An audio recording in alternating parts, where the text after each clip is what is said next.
Hola, ¿qué tal? Bienvenido a Geopoder Actualidad. Es martes y es una jornada en la que vamos a hablar de muchos temas europeos. Lo primero, saludo a José Papí. José, ¿qué tal? Muy buenos días, ¿cómo estás?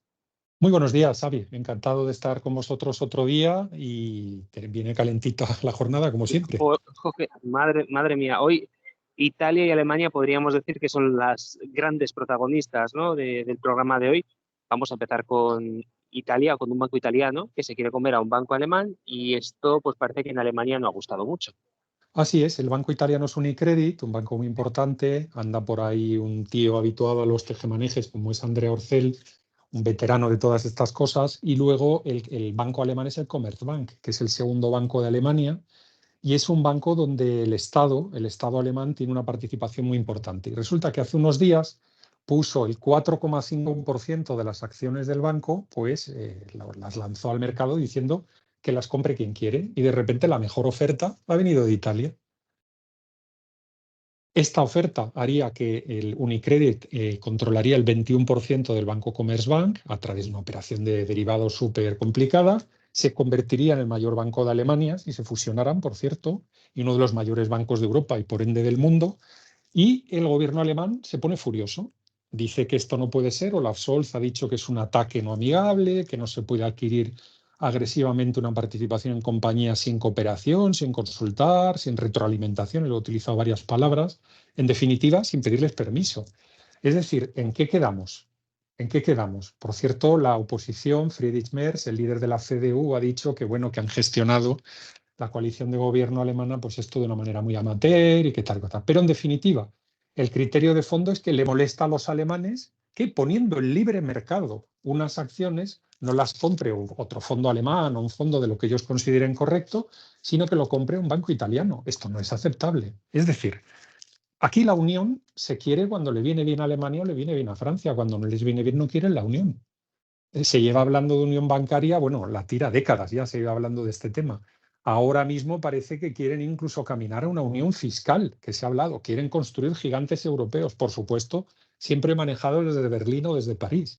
Pero en el momento que hay un banco italiano que empieza a hacer negocios en Alemania, eso no. Y en esto están de acuerdo las derechas, las izquierdas, el centro y el para adentro. Es decir, todo el mundo en Alemania no quiere que esto ocurra. Entonces, hoy es un día de estos buenísimos en los cuales podemos ver qué es una organización internacional. Lo digo para aquellos que creen que las organizaciones internacionales tienen personalidad, vuelan, la gente se cree las reglas, historias así. No, lo que hay siempre es que la organización internacional es la excusa del poderoso, es una fachada para el poderoso para controlar a las naciones medias y pequeñas, y esto es lo que hay. Italia, por supuesto, es un país más importante que España, pero no está invitado a la mesa de Francia y Alemania.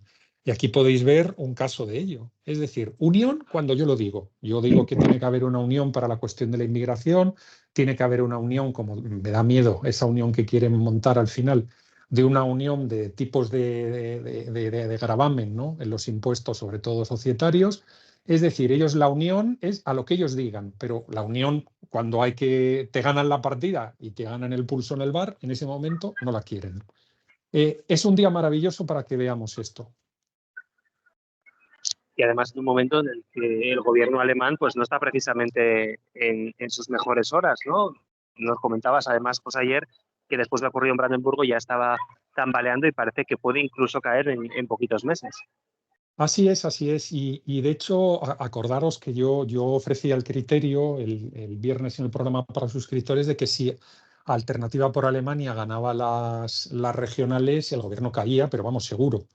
Ahora mismo, como han ganado por los pelos los socialistas, aunque la suma del voto no socialdemócrata entre Alternativa por Alemania y la BSW, pues llegan al 45% del voto en Brandenburgo, es un voto anti-inmigración, un voto duro, digamos, pero al final lo que nos encontramos ayer es que salió Christian Lindner, que es el ministro de Finanzas en el gobierno de coalición y es el líder del Partido Liberal, del FDP, y dijo que tenemos que ir a un otoño de decisiones, que él no ve que, salvo que haya un cambio brutal, que esto tenga sentido y básicamente, vamos, lo que se deja caer por parte de algunos de los miembros del Partido Liberal es que nos salimos de la coalición de gobierno, nos extinguimos como partido, porque ya no nos vota nadie, porque nos están juntando a estos y la única oportunidad que tenemos desde el punto de vista del marketing electoral de salvarnos es salirnos de la coalición de gobierno. Entonces, pinta mal. Ya decíamos que había sido una victoria, que no es una victoria en realidad, porque o negocian con el nuevo partido de extrema izquierda anti-inmigración, no hay manera de que gobierne el SPD en Brandenburgo. Pero Christian Lindner ayer, digamos, nos resuelve el puzzle diciendo que hay un cambio muy grande y tenemos ahí un problema muy gordo con el tema de los coches. En la coalición están los verdes, que ya sabéis lo que le quieren hacer a los coches, y los liberales son mucho más pro mercado, pro industria y demás. Con lo cual, Christian Lindner ayer habló, como lo dijimos nosotros, por cierto, lo dijimos antes que él, dijimos, hay un otoño de decisiones. Pues esa ha sido justo la expresión que utilizó el señor Lindner ayer y digamos que pinta mal para que el gobierno de coalición alemán continúe. Pues hablábamos de Alemania, hablábamos de Italia y volvemos a Italia porque ha habido un discurso de la señora Meloni que nos ha llamado la atención y que queríamos analizar. Plantea el patriotismo, ¿no?, como la solución a la actual crisis. Pues sí, ha habido, bueno, hay Asamblea General de la ONU ahora mismo en Nueva York, allí ha aparecido, por cierto, aparecerá creo que hoy, va a haber un discurso del presidente del gobierno español, Pedro Sánchez, donde se quiere presentar como el adalid contra las fake news, ¿no? Él, digamos, quiere ahora mismo mostrarse como el que está dando los pasos importantes en Occidente para que no haya desinformación en redes sociales y en otros lugares. Pero bueno, ayer en los arcenes, digamos, de la carretera de la Asamblea General de las Naciones Unidas hay una reunión del Consejo Atlántico, que es una organización, un think tank, que hace una cena de estas que tienes que ir muy bien vestido y que vale un dineral el participar en ella. Y en esta cena, pues Meloni dio un discurso que parece ser que le gustó muchísimo a Elon Musk, que andaba por allí, y le mandó muchos cariños, pero en definitiva lo que puso en la mesa es el patriotismo como la solución a todos nuestros males y como la solución al declive que está viviendo Occidente. Toma ya, escuchar esto a día de hoy, que la solución para todo es el patriotismo. Es algo que choca, es algo que llama la atención, pero ahí lo tienen. Dicen que se han puesto muchos valores en la mesa que son mucho menos importantes, que nos demos cuenta que hay unas culturas que gracias a ser ellas mismas han logrado pues todo el desarrollo económico y social que disfrutamos hoy. Y por eso ella hace una llamada al patriotismo, pero hizo una llamada al patriotismo brutal. Llama la atención, de hecho, evocó a filósofos, por ejemplo, como un conservador británico que falleció hace poco, el pelirrojo Roger Scruton.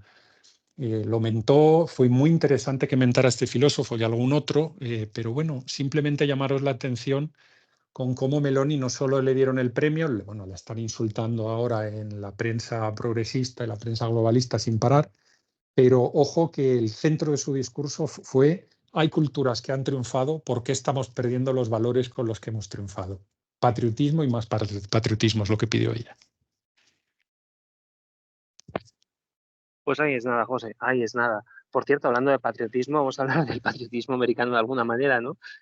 Vamos a hablar de aranceles, o mejor dicho, de prohibición de entrada de productos que vienen desde Asia, en concreto desde China. Tú ya nos comentabas hace ya meses, incluso hace un año o dos, que lo de Ucrania e incluso lo de Israel iba a ser una pequeña parada de fonda, creo que era la expresión que utilizabas, para ir luego a por Sí, China, ¿no? Y ya así empezamos es. a ver pues esos ataques y llegan en este caso en forma de arancel, bueno, no sé si es la palabra correcta arancel, porque aquí no estamos hablando de impuestos, sino de la prohibición de entrada de productos que vengan desde China a los Estados Unidos. Bueno, en concreto se refieren a productos que son componentes de automoción. Habíamos visto en las últimas semanas cómo la Unión Europea se hacía regates a sí misma, ¿no? Subiéndole los aranceles a la importación de coches eléctricos chinos, un poquito más para aquí, un poquito más para allá, añadiendo el 16%, el 29% al 30% que ya tienen los aranceles de los coches eléctricos chinos, pues por dumping, por ayudas de Estado ilegales, etcétera. Y hemos visto cómo la administración Biden había pegado el puñetazo en la mesa diciendo: a hacer puñetazo, el 100% de arancel. Si el coche nos lo traéis a la aduana y vale 100 euros, pues el coche va a valer 200 euros dentro de Estados Unidos. Y esto lo comentamos como los americanos no se habían regateado a sí mismos y habían dado un manotazo en la mesa muy fuerte, ¿no? Y apunta en la dirección que tú estás diciendo, ¿no? Pero es que ahora se quiere lanzar una prohibición total de importar componentes y partes que vengan de China. Y sobre todo partes que tengan que ver, como no puede ser de otra forma, son partes, son físicas, es hardware. Hardware donde puede haber instrumentos de grabación, instrumentos, en definitiva, de espionaje de los intereses chinos en Estados Unidos de América.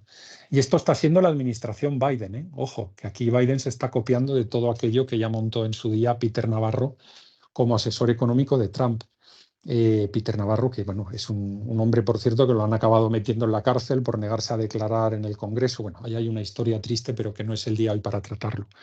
Pero en definitiva estamos viendo cómo se nos están ya apareciendo todas las evidencias de que los Estados Unidos van a por China, y eso es lo que hay, y eso es lo que viene en la mesa. Nosotros en su momento comentamos cómo pues todo el tema de los componentes de automoción en China es un mundo muy turbio, muy sucio, con esclavos, donde trabajan esclavos uigur, donde hay acuerdos por parte de compañías internacionales para utilizar mano de obra esclava, algo absolutamente terrible. Yo mismo, cuando he adquirido mi último vehículo, me he ocupado de ver que ninguna de las partes que tenga mi coche venga de ninguna de esas fábricas. Y de hecho hay ONGs que te lo cubren y te lo describen, y hay un think tank del gobierno australiano, que es en el que yo me inspiré, que viene bastante detallado, dónde se fabrican las partes y demás. Yo no quiero ir en un coche donde las compañías han firmado un acuerdo expreso con el gobierno chino para utilizar esclavos. No quiero tener un coche que se haya construido así.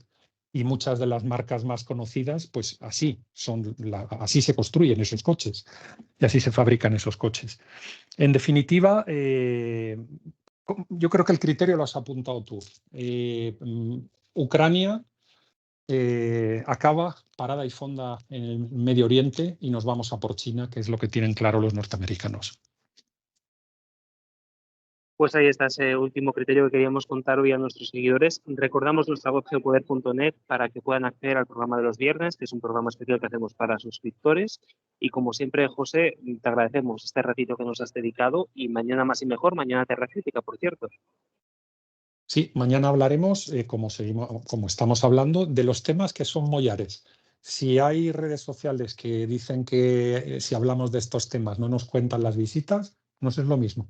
Volveremos a hablar de lo que tenemos que hablar. Un abrazo. Un abrazo, José, gracias. Gracias.